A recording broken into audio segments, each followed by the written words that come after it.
మీరు చేసిన రిక్రూట్మెంట్ మీద కొన్ని ప్రాబ్లమ్స్ వచ్చాయి. ఈరోజు కాక్రోచ్ ఉద్యమం ఢిల్లీలో జరుగుతూ ఉంది. వాళ్ళు ఫిజికల్గా వచ్చి మాట్లాడారు. మీరు అకౌంటబిలిటీ లేనటువంటి ఒక విధానాన్ని, ఒక పాలసీని మీరు ఎందుకు ఫెయిల్యూర్ అయిన తర్వాత దానికి అకౌంటబిలిటీ లేకుండా పోయిందని అడుగుతూ ఉన్నారు. ఈరోజు మీ దగ్గర డిఎస్సీలో లోపాలు ఉన్నాయని చెప్పాం. మెగా డిఎస్సీ అని చెప్పారు, అది 0 డిఎస్సీగా మారిపోయింది. విద్యార్థులందరూ వచ్చేసి జగన్మోహన్ రెడ్డి గారి దగ్గర నెత్తి నోరు మొత్తుకున్నారు. వాళ్ళు దానిలో బంగారు పథకాలు ఉన్న వాళ్ళు ఉన్నారు, 100% వచ్చిన వాళ్ళు ఉన్నారు, సర్టిఫికేట్స్ వెరిఫై అయిన వాళ్ళు ఉన్నారు. మీకు రేపు పొద్దున అపాయింట్మెంట్ లెటర్ వస్తుంది తీసుకోండి అన్నారు. తీరా చూస్తే ప్యాకార్డ్ ఆడుకునేవాడు సహా ఆడ స్పోర్ట్స్ కోట్లు పెట్టి ఉద్యోగాలు ఇచ్చారని బయట న్యూస్ వస్తూ ఉంది. అంటే స్పోర్ట్స్ ఏంటి, లేకపోతే గేమ్స్ ఏంటి? మీరు కొత్తగా 2 నోటిఫికేషన్లు, ఒక నోటిఫికేషన్కి 2 జీవోస్. మీ పర్పస్ ఫుల్ అయ్యేంత వరకు ఒక జీవో, పర్పస్ ఫుల్ఫిల్ అయిన తర్వాత ఇంకొక జీవో విత్ అమెండ్మెంట్. ఇది నోటిఫికేషన్ అంటామా?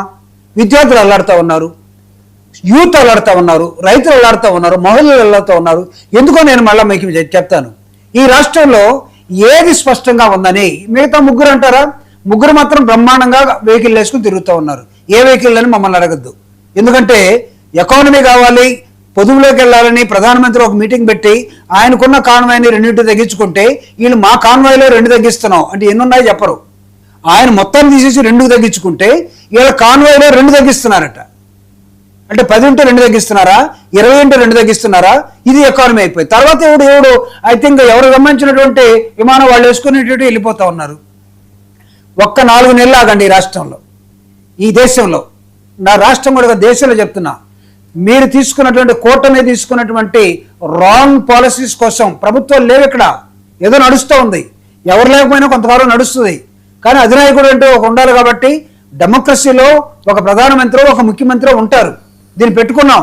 మీరు చేస్తున్నటువంటి ఈ వేషాలన్నింటి కూడా ఒక్క 4 నెలలు ఆగండి. ఈ దేశం మొత్తం కూడా విపరీతంగా ఆయిల్తో సహా ధరలన్నీ పెరిగిపోతూ ఉన్నాయి. కూరగాయల దగ్గర నుంచి ఎవ్రీథింగ్.